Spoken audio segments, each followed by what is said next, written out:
Well, I was going to start the live stream tonight by simply saying I'm tired. Because I am tired, and I'd seen somebody having a wee pop in the chat earlier before we started saying, "Oh, Ryan's got a cheek to say he's tired. He makes one 10-minute video a day." I'm not actually tired. I'm not complaining about my job, but I'm just tired about talking about Celtic with transfers. And if you were here, before 5 minutes ago, you would have seen that this live stream had a completely different title, had a completely different thumbnail.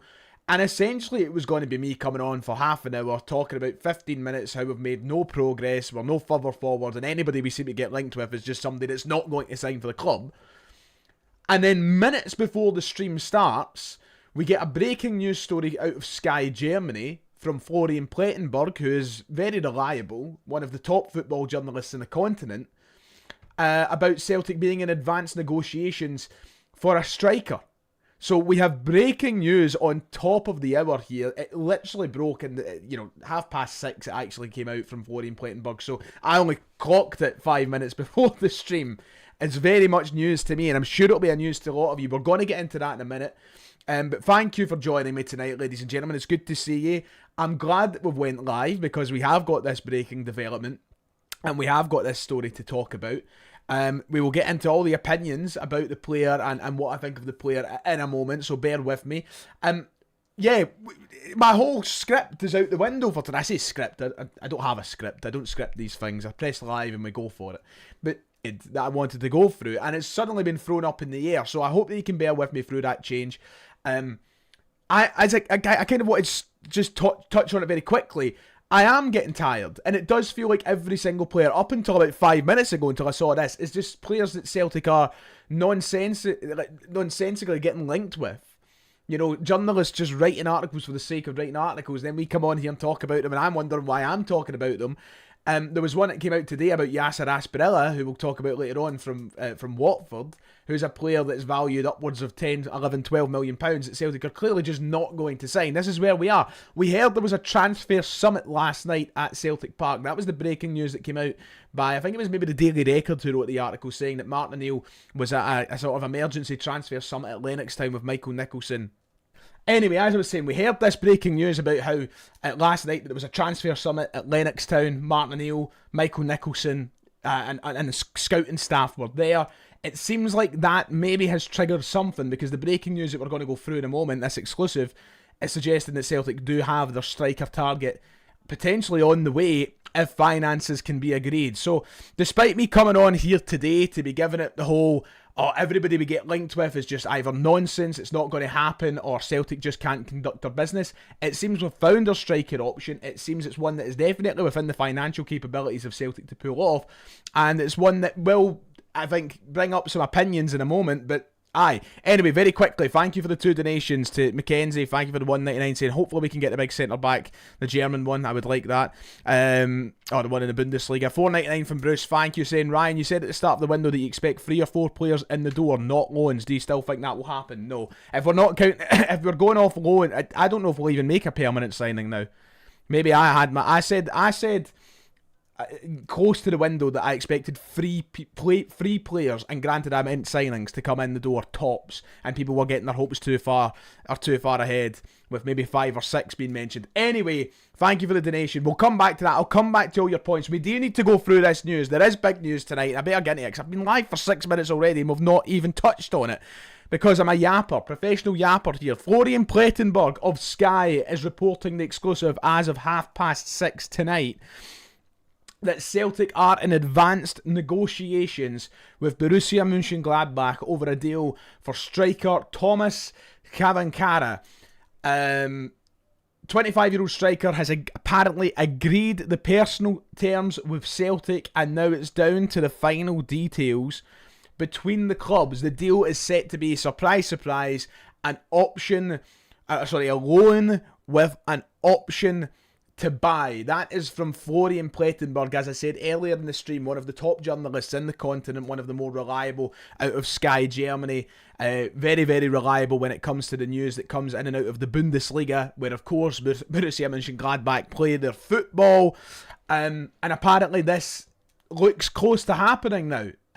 The only thing standing left in the way of completing this move is the financials between both clubs, which I'm assuming will be that option to buy fee. Now, Transfermarkt currently has the player valued at around €2.5 million. I think that Gladbach spent a good bit of money on him a few years ago when they signed him from the Czech Republic, and we'll come on to that in a moment. I'm assuming they're probably going to want a payday that will get them some money, potentially, 3, 4, dare I say, £5 million. The details of that are yet to be ironed out, but it will be a few million quid. Thomas Cvancara, a player who was scouted, and we'll go over him in a moment, after being a pretty solid player in the Czech Republic when he played in Prague, hasn't really worked out for him in Gladbach. We are looking at one of these out of favour, out of form strikers. Now, we'll come on to his name in a minute, and what I think that means for the public reaction to this, because it's not a glamorous name by any stretch. It is quite funny though, because just a personal story for a moment. Somebody needs to go and find the footage and dig up the footage. There was a live stream not long ago on this very channel where I was joking with, we had a regular Czech viewer who would come in every now and then, who was a fan of the club that he used to play for, because he used to play for Sparta Prague, and at the time I had Thomas Cvancara in a Football Manager save, and I brought it up to him and I said, Celtic should go and sign him, and bang, here we are. I've cursed him already, ladies and gentlemen. It's not good. It's like Haksabanovic all over again. I took this lad everywhere with me last year in a multiplayer FM save. Just a side note, personal story aside. So when I seen his name pop up there, part of me got excited. I was like, oh, Thomas Cvancara, I'm familiar with him. I had him at Football Manager. Brilliant. Can't wait. Good player. Fantastic. And then I seen how he's been getting on over the last couple of years. And that's not very good. And I think that this is where people will maybe form their opinions of the player on first glance. It hasn't been a stellar couple of years for Thomas Cvancara as he looks to leave Mönchengladbach. He was loaned out in the first half of the season to Antalyaspor in Turkey. He's not been too...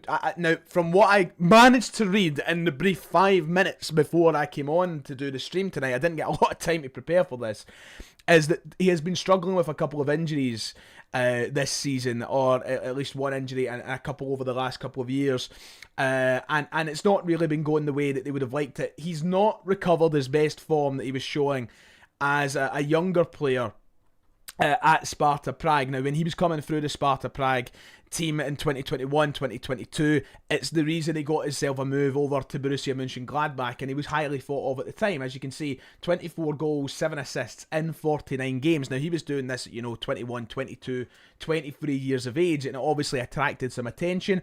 And his initial move to Gladbach didn't seem to go too badly, but it has tailed off since, the end of the 2023-24 season. He only managed 2 goals in 28 Bundesliga games last campaign. Now, of course, most of that came off the bench, but it's this season that doesn't give very good reading.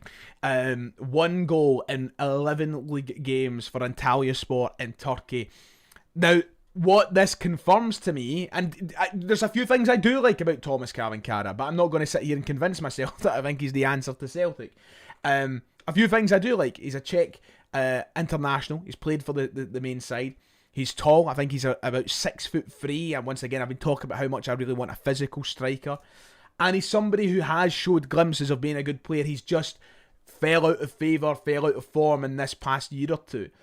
But this is the thing, Celtic shopping in that market, it seems to be where we are now, and I hate it. I hate that we have to be shopping for out of favour, out of form strikers. I don't want to be signing a player who has 1 league goal this season, but it's where we are. We're taking in a guy hoping on a prayer and a miracle that he can recover his best form from back in 2022 when he scored 12 goals in 23 league games for Sparta Prague in the Czech top flight.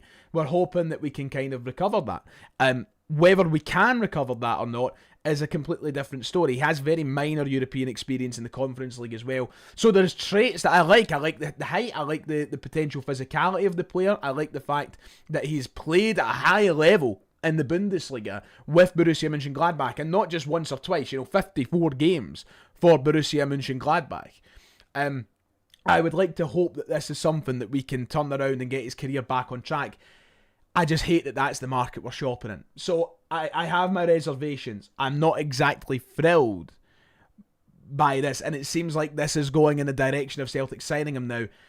I think it all comes down to this last final fact for me with Thomas Cvancara. He can't be the only striker that comes through the door between now and the end of the window. There has to be another one. Now, whether that's going out and spending money on Jonas Vind of Wolfsburg, or whether that's getting one of these other strikers who we've been linked with, you need to go and bring in somebody who I think will convince the fans they can do a job. That would be a Jonas Vind for me.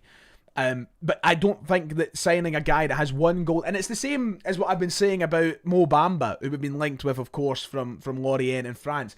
A guy with one goal to his name this season doesn't exactly fill you with faith that they're going to be the guys that win the league title, or win us the league title. So, it is what it is. We are where we are, and it's tiresome. I literally had the live stream thumbnail for today, me saying I'm tired of either being linked with duds or players that just aren't going to come to Celtic. But we've backed ourselves into a corner, and it almost feels like Celtic have almost deliberately worked themselves into this position where they can only sign these guys, and then they can go, well, we signed them, we signed a striker, what are you complaining for, even though they're scoring one goal and they clearly aren't good enough. I hope that Thomas Cvancara is good enough, and there are signs and indications that he didn't get a move to Gladbach for no reason, that he can be a good player. You're just hoping that he's able to turn it around. I'm hearing he's a bit of a character. I've seen in this last 5 or 10 minutes since the news broke, he loves a yellow card. He's a player with a bit of a spark around him in regards to maybe personality on the pitch. Whether that helps Celtic or not, who knows? Maybe that's what we need in this team. I've heard that he's had some funny interactions with players and staff that he's played with at Borussia Mönchengladbach in the last couple of years. And the Gladbach fans don't seem to hold him in the highest of regards. So there is a mixed bag here, but it seems like Celtic are in advanced negotiations, and it feels like he will be one of... I'm hoping, and I say one of, I'm hoping there's a couple of strikers that signs, but definitely one of, if not the only striker that will sign for Celtic in this window. So just to reiterate the point, I'll bring it back up on screen if you give me a moment. Just to reiterate the point from Sky Germany, Florian Plettenberg reporting that Celtic are in advanced negotiations with Borussia Mönchengladbach over a loan with an option to buy for Thomas Cvancara. And it comes back to the point that I made in my video yesterday. Look, if you want a player, you should just be going out and signing them. I'm fucking annoyed reading about all these loans with options to buy. I just want Celtic to sign a player. But look, it's a guy that has one goal this season. Maybe it is smarter to loan them in so that you can know by the end of the year, right, should we be spending money on this lad? And at least it's smarter than what we done with Adamida a couple of years ago, where we backed ourselves into the corner of having to pay £9 million for him. We won't find ourselves in that situation. So if Thomas Cvancara does come in and score 15 goals, which I'm not holding my breath about, by the way. If he does come in and score 15 goals, at least it'll be a set fee that we're able to pay for him. At least it will be that, as I said, I speculate it'll be around £3, £4, £5 million, rather than having to go to Gladbach and go, here's 10 million, or having to battle them for a player they might want to end up keeping. So, yeah, that's where we stand tonight. This is kind of breaking news over the past hour. Thank you to Jason for the donation, saying, do you reckon we'll win the league this year? It's a loaded question. It's a question maybe for later on in the stream. Right now, I'm not feeling too hot about it, but hey, never say never. If we get business done, I don't know, but we're not getting much business done. So, Thomas Cvancara, 6'3", striker out of form, looked promising a couple of years ago at a younger age. He's now about 25 years of age. Yeah, we've got a ways to go. Thank you to Conrad, by the way, for the donation, and Too Generous. Thank you. I appreciate you, brother. You're a legend. Saying, just a quick one to say cheers. Your videos have helped me through a rough patch. Get yourself a pint. That's more than a pint. Conrad, sorry. That's more than a pint. I appreciate it, man, and I'm glad that the videos would help. But I try my best. I feel sorry that you're sticking with me through a rough time, but no, I appreciate that. You're a legend, mate, and God bless you. Thank you. So, there was an article published by The Sun off the back of this. It doesn't really detail any further information about the potential deal. It is just basically rewording what Florian Plettenberg has already told us. But personal terms, once again, just to highlight it, have been agreed. He was a £9 million signing for Mönchengladbach in 2023. What Celtic will agree with in terms of a future fee, no idea as of yet. As I said, I think it'll be around the £5 million mark, if anything. But there you go. It looks as though Thomas Cvancara will be Celtic's second signing of the transfer window, if Florian Plettenberg is to be believed. And as I said, he's a very, very good journalist, Florian Plettenberg, usually bang on the money. Right, we do have another couple of stories to go through very quickly, and I want to touch on these before we get to the Q&A segment of the show. I'll try and batter through them as quickly as possible. One thing I am completely fed up with is stories like this, and this is what we've been seeing a lot of this through the transfer window. And I know what a lot of people will quickly come and jump and say is like, Ryan, you're choosing to come on here and talk about them. I know, it is my job at the end of the day, but it is tiresome because I think we all know what ones are going to have a chance of happening and which ones don't have a chance of happening. And one of those ones for me that came out earlier today, and in case you've seen it, I just want to give my opinion on it, was this one in relation to Yasser Asprilla of Watford. Apparently Celtic interested in Yasser Asprilla, and these are the sort of headlines where you need to just look at the first line or two of the article and then you can just click off it. If you're seeing this, don't even bother with it. Celtic reportedly used to be formerly of Watford. I think I said Watford earlier on. Now it's Girona. Hasn't exactly went great for him at Girona. Once again, looking for players that are out of favour or whatnot. Martin O'Neill wants attacking options. Apparently we hold an interest. That's great. It's all well and good holding an interest. This is someone valued at upwards of £10 million. So it seems. An exit is imminent. That's all well and good until you read Ajax, West Ham and Marseille. What is the point? Why even write the article? Because Celtic aren't going to compete with any of those three clubs. It's nothing to do with stature. It's nothing to do with reputation. Look, listen, I love the idea of Celtic being the top target out of all these teams. You know, I'd love a player to go, I want to go to Glasgow Celtic. I want to go to that massive club up north in Scotland. And I want to go there and I want to enjoy the piss and rain in Glasgow.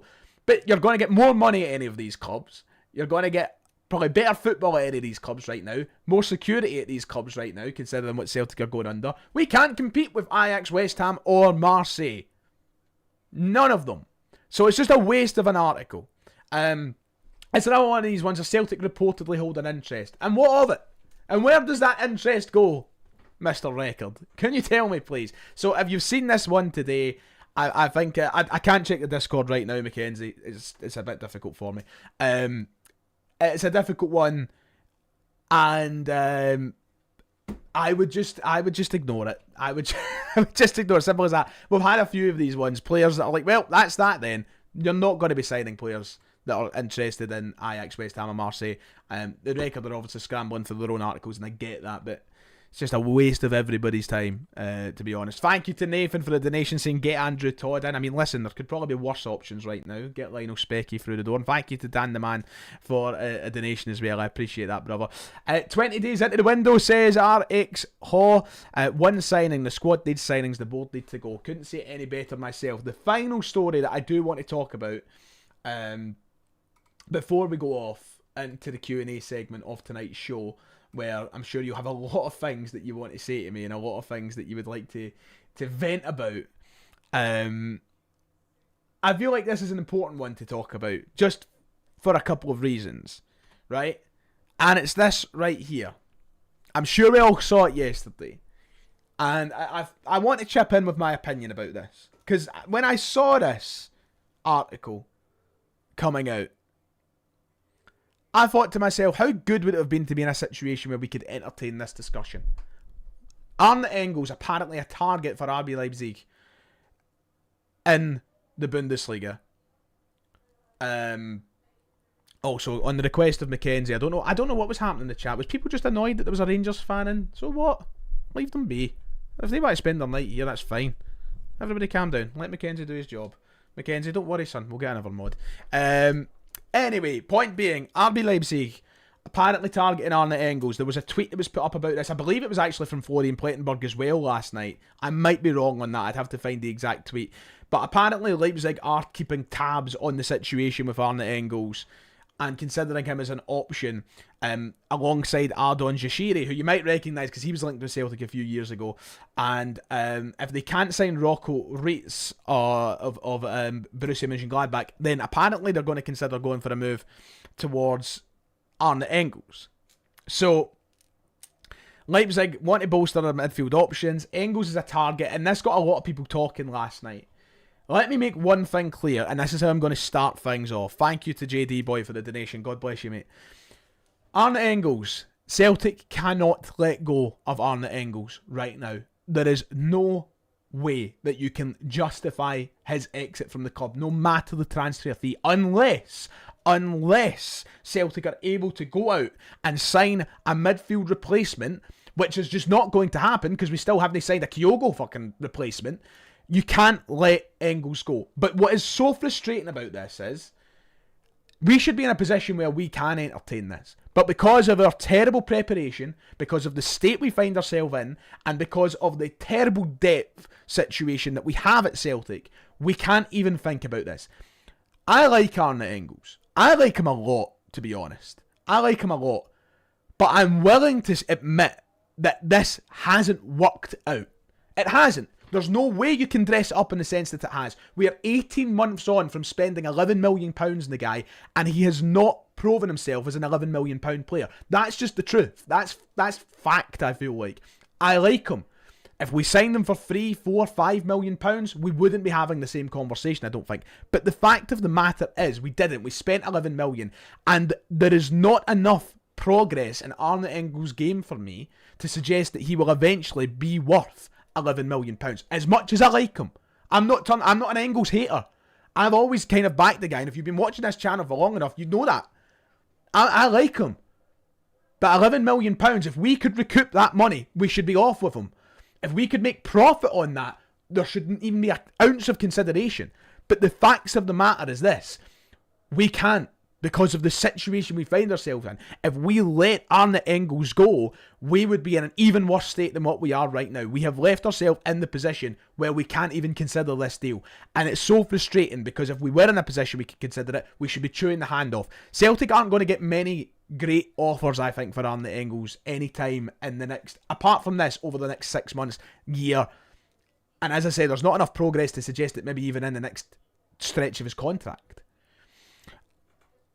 This is something that is just going to be frustrating for Celtic, I think. And we should have been able to consider this. And we can't. And we can't, because the way that I look at it is, if we were well equipped and we were well set up and prepared, we could have cut our losses, potentially made profit, and went, right, okay, we've got our money back, let's go and sign another top midfielder. And we can't. We can't do it. And some people might say, oh, how not? There's still time left in the window. Don't kid yourself. Don't take the piss. You've seen this already in this window. And like, I'm seeing people in the chat saying sell Engels, sign Mulligan. I like Mulligan. I like him a lot. Is he a definite upgrade on Arne Engels? Like, definitely. Can you say in your heart of hearts that he comes in and improves the Celtic team in place of Arne Engels? I don't know about that. And I don't think Celtic have enough time to go and sign the guy that would be a definite upgrade on Arne Engels. This is where we are now. So, unless you do a bit of chatting with Leipzig and say, come back in the summer and we'll think about it in the summer, I think this is a chance that we're going to miss in terms of making our money back on a player who clearly hasn't been worth £11 million. He's just not been worth that.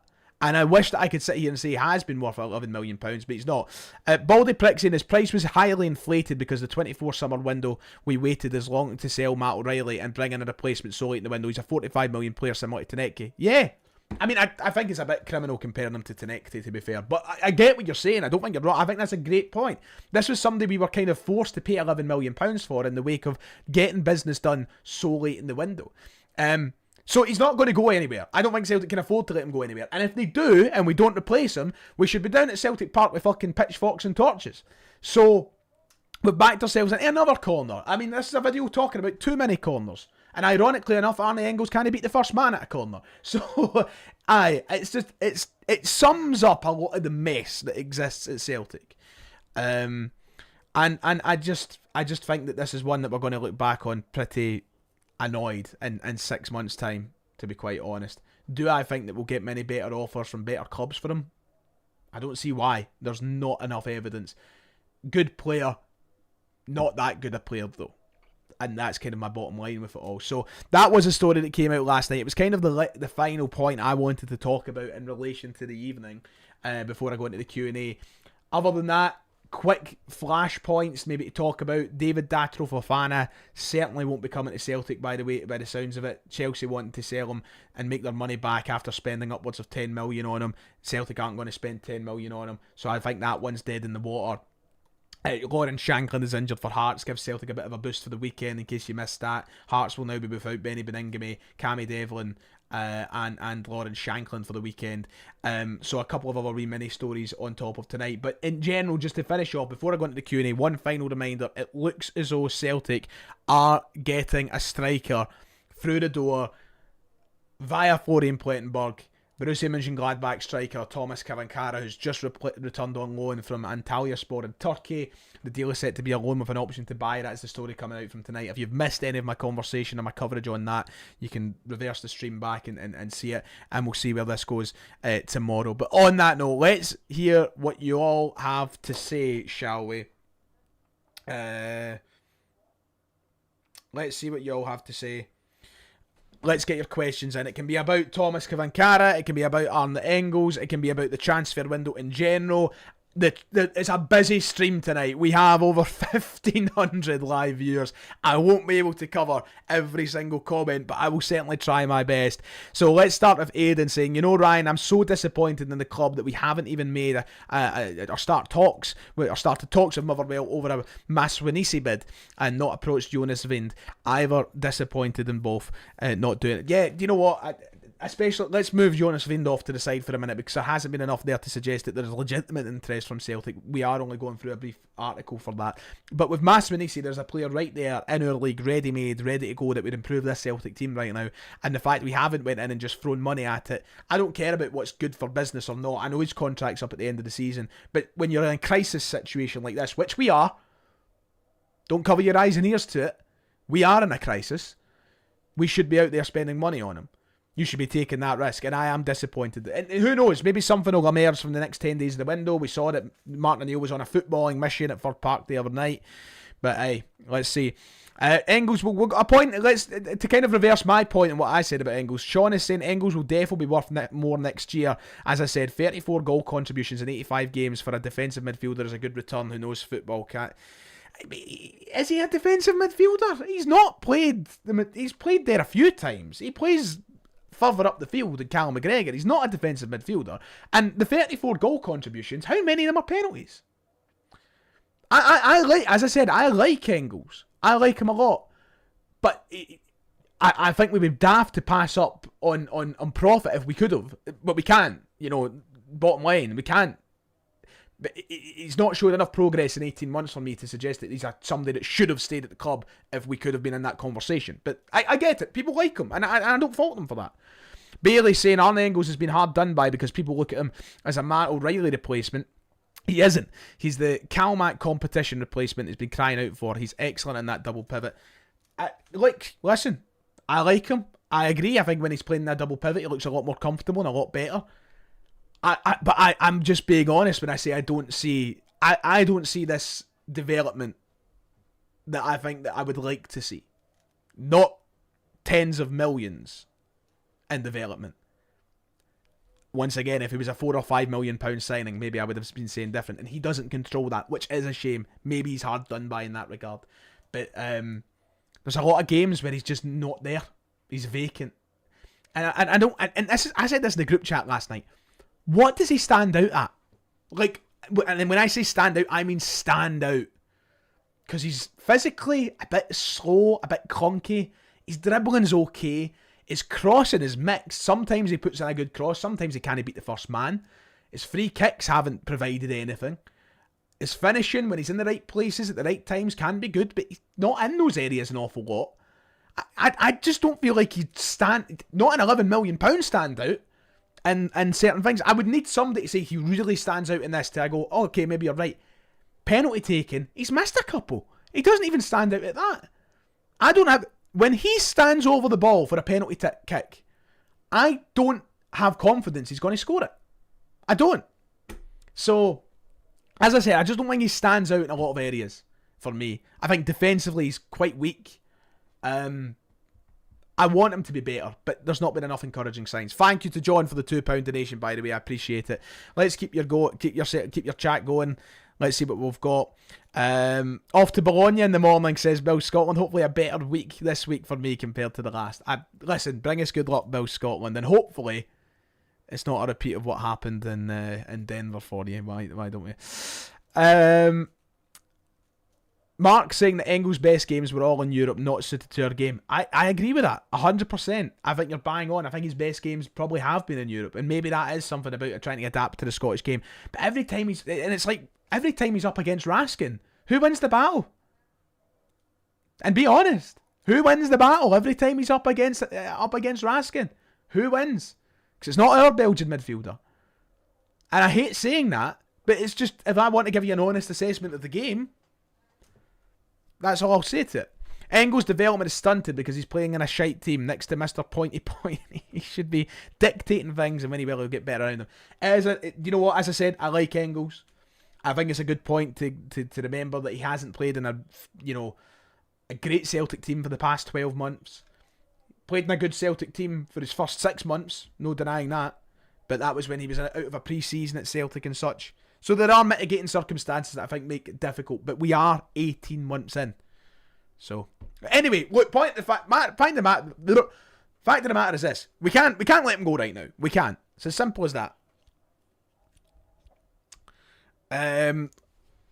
Got a lot of points about Engels tonight. I feel like this is going to turn into an Engels dictated live stream over the next 10 minutes if we don't get any other points. But a lot of different thoughts. It seems, and do you know what? This sums up Engels. It does. This chat right now sums up Engels. I don't think I've ever seen a player that splits opinion like him. People either think he's amazing or people think he's shite. There seems to be no middle ground with Arne Engels, and he's a really unique player in that regard. Good evening, Jay Turnbull. Good to see you. Evening, Ryan. Are you going to go to Raw in London on June 22nd? Probably not, because I'll be in America for the World Cup, and I don't think I'll have the money. So, probably not, but I would love to.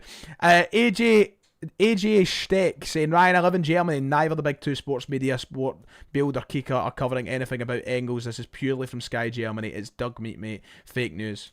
Okay, well, we've got a second opinion there from AJ Steck, which I'll take your word on. Well, I mean, if it's fake news, it's fake news. You know, as I said, would rather he stayed in this window anyway. Would much rather he stayed in this window. But thank you for giving us the update. Obviously, Bild and Kicker, massive publications by their own right. Jackie saying, I don't think it's fair to use the transfer fee to judge Engels and remember how young he is. No, 100%. It's not his fault that that's the transfer fee.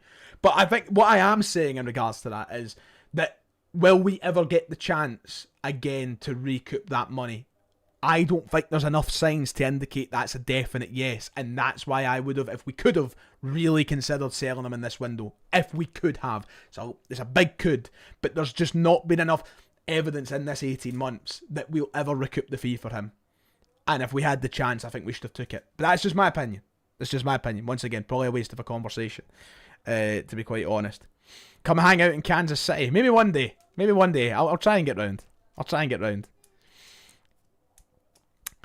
Right, let's get some different points. Let's change it. I'm only going to be live for about another 5 or 10 minutes. So I don't want to be talking about Engels till the very end. I would like to maybe cover some other things, and whether that's in regards to the striker. I see somebody bringing up Jesse Lingard in the chat. There is no rumours with Jesse Lingard. It's one of those fucking stupid articles where you see Celtic could consider forming him, and then you click it in the top line. I can't remember who it was, but so I don't want to accuse somebody of saying it. It was like Peter Grant. It's like Peter Grant says that Celtic could go for. So there's nothing to do with Jesse Lingard. In fact, who was it? What a fucking ridiculous thing to come out with. Who was it? Somebody's probably already read the article. Let's see, who was it? Who was it that said it? Because I read it and just Pat Nevin.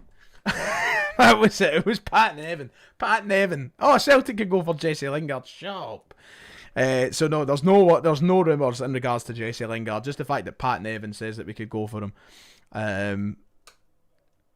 What are you saying here, Pat? Let's see. Bodo beat Man City then. Wow. Arctic Circle's murder to go to, I tell you that. Absolutely murder. Do we win on Sunday? One word, yes or no. Let us get past Thursday first before I answer it, Lauren, not to shout out of it. Knutson again showed why he should have been the manager, 3-1 drubbing over Man City. Mark, once again, you're not wrong. I said it, he would have been my number one choice. No way he wanted the Celtic job, though. No way he wanted this job. He's happy where he is, man. He's happy where he is. It's one of those you see the amount of players that leave Bodo and end up going back. Because, you know, it's a hard place to leave once you've acclimatised up there. Like, it's not even, I'm not joking when I say that. Like, it probably feels like, you know, moving to a different planet, leaving a place like that. And he's clearly happy. Apparently his shares in the club and stuff. He would never have ever wanted to come here. And I said that at the time. As much unless we really got the checkbook out and we said, write down a number and we'll give you it. But aye, there's no point dwelling on it too much. It's good to see they destroyed City though. I'm a big fan of that. He's an amazing manager.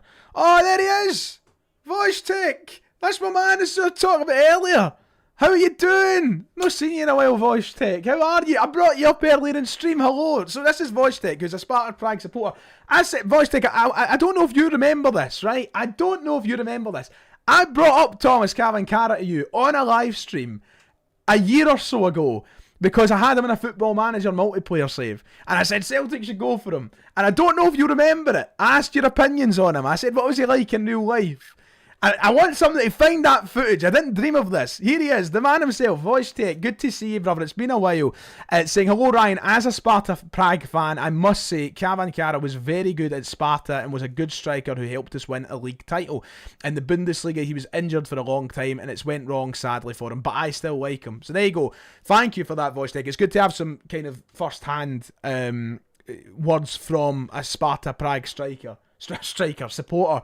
We kind of touched in this stream, if you can recover the form of a guy that showed in 2022 whilst he was, or 2023 whilst he was at Sparta Prague, if you can recover that form, which was a league title form, you remember it. See, I'm not making it up. Then I hope that's the Thomas Cvancara we can get. So there you go. There's a wee Sparta Prague and Celtic link for you, Wojtek. It's good to see you. Thank you for the donation, mate. It's been a while. Good to have you. So there you go. I mean, if you want some encouraging words or optimistic thinking about the new striker, we have a Sparta Prague fan in the chat who said it was very good for them, helped us win the league title. Can he come to Celtic and help us win a league title? This, you know, I said yesterday, I'm a big fan, and this is a very cheap and lazy way to look at football, and especially recruitment in football. I'm a big fan of taglines. I'm a big fan of the labels that you can put on players that stand them out against others. And I like it when somebody's won a league title with a club that has tough competition. You know, it's not easy to go and win the Czech League. There's a few big teams there. And there's a battle in Prague alone to win that league title. He's done it. He's played in Europe. He's played at the Bundesliga at a high level. I like these taglines. They're better taglines than getting linked with duds that have played for nobody of real significance. He's played for big clubs with big pressure. He's won trophies. You know, these are the kind of things that I like to be linked with my players. The players that we sign. Do I think there's a guarantee he comes in and obviously wins us a league title and he's a success? Of course not. But that's the kind of guarantees and the risks that these lack of guarantees and risks that come with every player you're linked with, no matter where they play, who they play for, how much they cost, or what their form is at the end of the day. So thank you, Wojtek. I appreciate that, brother. I hope you're well, mate. Thank you for tuning into the stream. So on that note, I think that's a fitting note to end tonight's live stream, actually. I think it's a very fitting note. Thank you for tuning in, ladies and gentlemen. We'll watch if any developments come out from this, and you know where to come. You know I'll be here. Mackenzie's put a link for the Discord, and if you want to join the Discord where they talk about transfer rumours quite regularly, and I pop in every now and then, feel free to join it. The link is in the chat. Can I pin that? No, I can't. Thank you for watching tonight, though. As I said, as soon as we have any developments, we'll be here. But we look as though we're getting a striker, which is the big news. Ladies and gents, thank you. Thank you to everybody who donated as well. I'll see you on the other side, hopefully with a striker through the door.